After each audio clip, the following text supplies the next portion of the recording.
नमस्कार, मैं सासाराम शहर में स्थित अंतर्राज्यीय बस डिपो के अंदर मौजूद हूं। इस बस डिपो से प्रत्येक दिन हजारों की संख्या में लोग यहां से अपना सफ़र का आगाज़ करते हैं अन्य ज़िलों में या अन्य राज्यों में जाने के लिए। और सफ़र के दौरान बस विलम्ब होने के बाद या बस के इंतज़ार करने के क्रम में बहुत से यात्री जो बाहर से आते हैं उन्हें इंतज़ार करना पड़ता है, उन्हें यहाँ पर बैठना पड़ता है। लेकिन बस डिपो की जो स्थिति है उस स्थिति के कारण उन्हें काफ़ी परेशानी होती है और उन परेशानियों से उन्हें प्रत्येक दिन जूझना पड़ता है। सासाराम के अंतर्राज्यीय बस डिपो में किस तरह की परेशानी है और यहाँ पर आने वाले यात्री क्या सोचते हैं, उसी बारे में बातचीत करने के लिए अभी हम यहाँ पर पहुँचे हुए हैं और यहाँ के जितने भी लोग हैं उनसे बात करने की कोशिश करेंगे और जानने का प्रयास करेंगे कि सासाराम का जो अंतर्राज्यीय बस डिपो है वहाँ पर क्या स्थिति है और जब भी यहाँ पर कोई आते हैं उन्हें किस तरह का अनुभव प्राप्त होता है। हमारे साथ अभी रालोसपा के वरीय नेता राजेंद्र पासवान जी हैं, जो शहर की समस्याओं को लेकर जिला प्रवक्ता हैं, जो शहर की समस्याओं को लेकर लगातार आवाज़ उठाते रहते हैं और कहीं भी कोई समस्या है उस समस्या के समाधान को लेकर ये हमेशा आगे दिखाई पड़ते हैं। अभी हमारे साथ मौजूद हैं राजेंद्र पासवान जी। राजेंद्र जी, सबसे पहले हम जानने की कोशिश करेंगे कि जो अंतर्राज्यीय बस डिपो है, इस डिपो में जब भी आते हैं आपको कैसा लगता है? ये बस डिपो जो है प्रशासन के लिए कमाई का सिर्फ स्रोत रह गया है। यह बस डिपो प्रशासन के लिए सिर्फ कमाई का स्रोत रह गया है। लाखों लाख रुपया यहाँ के बस स्टेशन से सरकार को जाती है, नगर निगम को जाती है, लेकिन सफाई के नाम पर यहाँ एकदम बिल्कुल जीरो है, जीरो है। मैं यहाँ प्राय आया करता हूँ। यहाँ का बस स्टेशन का शौचालय है, बस स्टेशन के काउंटर के बगल में देखिए, मैंने यहाँ पे सब खाना नाम का कोई चीज़ नहीं है। यहाँ पे सब खाना नाम का कोई चीज़ नहीं है। ये नरक का भंडार है।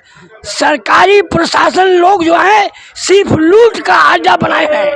अच्छा, एक चीज़ बताइए, यहाँ पर दूसरे राज्यों से भी यात्री आते हैं, जब वो यहाँ आते होंगे, यहाँ की स्थिति देखते होंगे, उनके मन में क्या चल रहा होगा? वो तो बस पर से उतरते गाली देते हैं। यहाँ के प्रशासन को गाली देते हैं, सुनते सुनते हम लोग कान पक गया। हम लोग दुम दबाकर भागते हैं। उस आदमी के बात सुनकर हिम्मत नहीं पड़ता है हम लोग इस वर्कर को, उस पब्लिक को क्या जवाब दे। हम लोग रुमाल से नाक तोप कर भाग जाते हैं। अच्छा, ये भी कहा जाता है कि इस बस डिपो के अंतर्गत कोई भी यूरिनल नहीं है, पेशाब खाना नहीं है, जिस कारण से महिलाओं को बहुत बड़ा कष्ट होता है। महिलाएं जब भी यहाँ पर इंतजार करती है, उन्हें जब भी पेशाब का अनुभव होता है उसके बाद वो बेचैन हो जाती हैं। ये जो आरोप लगाए जा रहे हैं उसमें कितना सच्चाई है? अरे 100% सच्चाई है। मैंने कलेक्टर को लिख के दिया था 6 महीना पहले और 22 यूरिनल को मैंने सूची बना के दिया था। प्लेस पर खड़ा हो करके 2200 कलेक्टर पास करके और नगर परिषद में भेज दिए, ये नगर निगम में, उस पर कोई कार्रवाई नहीं हुई। तब तक चुनाव आ गया और कलेक्टर साहब से मैंने कहा कि सर आपका ऑफिस है, कचहरी है, हजारों लोग 10 बजते बजते यहाँ उतर जाते हैं। मर्द तो जहाँ तय उतर के खड़ा हो जाता है, अपने उतरा अब उसको उतार दिया। औरत को 100 बार सोचना पड़ता है कि मैं कहाँ उतारूँ। इसके लिए कौन जिम्मेवार है? अरे यहाँ सबसे पहले तो नगर निगम जिम्मेवार है, उसका ही ड्यूटी है। नगर निगम को कलेक्टर ने कई एक बार ऑर्डर किया, कलेक्टर के बात को भी नगर निगम नहीं मानता है। एक बार उधर देखिए ये राजेंद्र जी हैं जो बता रहे हैं, कुछ और लोग हैं, कुछ क्या कहना चाहेंगे? आप क्या कहना चाहेंगे? मेरा नाम है अभिषेक, मैं डेयरी से हूँ। एक बार उधर कैमरा कर लीजिए, देखिए कितना गंदगी है। यहाँ गंदगी बहुत ज्यादा है, बहुत ज्यादा। हम लोग पढ़ने भी आते हैं, बहुत कष्ट झेलना पड़ता है। डेयरी में ऐसी स्थिति अच्छी है स्थिति? डेयरी में कुछ स्थिति अच्छी है, लेकिन वहाँ पे भी बस स्टैंड में कुछ थोड़ा बहुत कचरा है, वहाँ पर भी है। हाँ, यही स्वच्छ अभियान चला रहे हैं जब नरेंद्र मोदी जी, तो ये सासाराम नगर परिषद में क्यों नहीं हो रहा है? यहाँ पे भी तो स्वच्छता चाहिए। नगर निगम बन गया है, नगर परिषद नहीं है, निगम हो गया, नगर निगम हो गया। लगता है कि नगर निगम का डिपो है, आपको लगता है? नहीं लगता है, नहीं लगता है। पहले तो डिपो में कोई भी कल भी नहीं है, कोई पब्लिक उतरेगा तो पानी कहाँ पिएगा। बस यहाँ बोलने से कोई नहीं। आज तक डिपो में खाली पैसा लेकर चल जाता है आदमी, कुछ काम नहीं होती है। आपका परिचय? मेरा नाम पिंटू कुमार है, डिपो में रहते हैं, हमारा दुकान है। आप भी कुछ कहना चाहेंगे इस डिपो के बारे में? अरे सर, यहाँ पर एक भी चंपाकल नहीं है। पहले तो पानी पीने के लिए भी चंपाकल नहीं। जब शाम हो जाती है तो यहाँ पूरा अंधेरा छा जाता है, एक भी लाइट नहीं है यहाँ पर। यदि दुकानदार अपने पेट्रोमैक्स नहीं जलाता तो पूरे अंधेरा से यहाँ डूबा रहता है। यहाँ पर कोई व्यवस्था नहीं है। स्वच्छता में तो देखिए कैसे नगर निगम है। मोदी जी बोलते हैं कि स्वच्छ अभियान चलाइए, स्वच्छ अभियान देखिए चल रहा है। कुल एनजीओ के थ्रू हमने 2 बार कंप्लेन किया नगर निगम में जाकर, लेकिन कोई सुनवाई नहीं हुआ।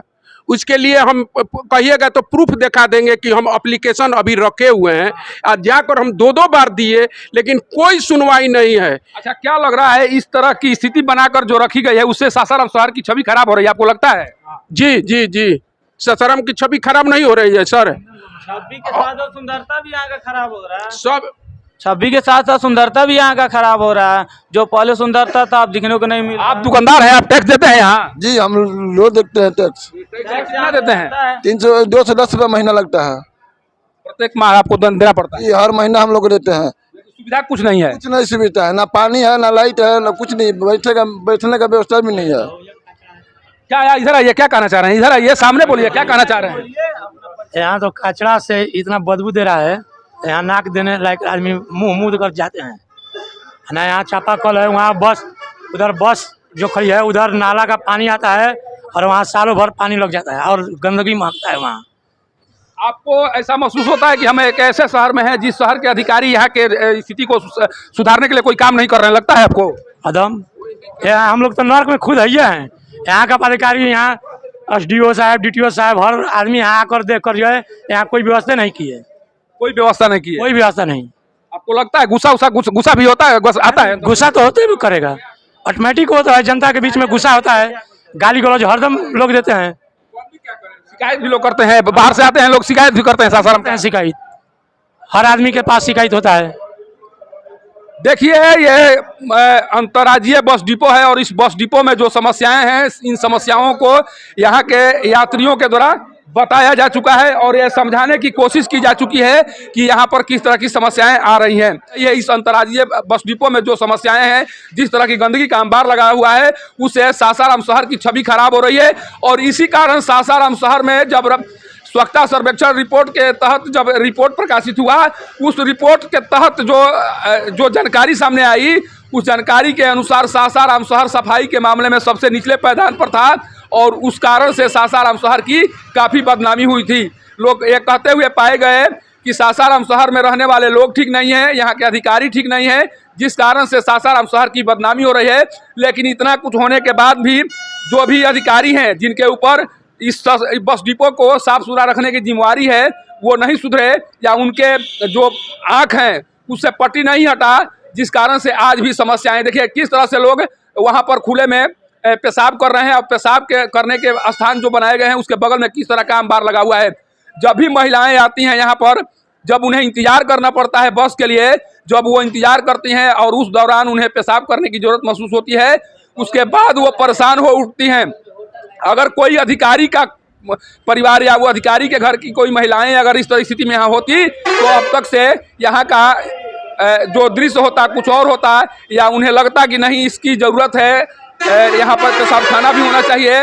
लेकिन जो नगर निगम के अधिकारी हैं उन्हें पता ही नहीं है कि सासाराम शहर के इस बस डिपो में आने वाली महिलाएं किस स्थिति में अपना समय गुजारती हैं। आप चले जाइए, जैसे ही वहाँ पोस्ट ऑफिस चौराहे से आगे बढ़ेंगे बस डिपो के लिए, वहाँ से जब आगे बढ़ेंगे उसके बाद से जो स्थिति है उसको देखकर आप हैरान रह जाएंगे, परेशान हो उठेंगे। लेकिन इन अधिकारियों के पास इस समस्या का कोई समाधान नहीं नजर आ रहा है, जबकि प्रत्येक साल इस बस डिपो से 35 लाख का राजस्व नगर निगम को प्राप्त हो रहा है। इस 35 लाख का राजस्व केवल और केवल नगर निगम के अधिकारी अपने ऐशो आराम में खर्च कर रहे हैं।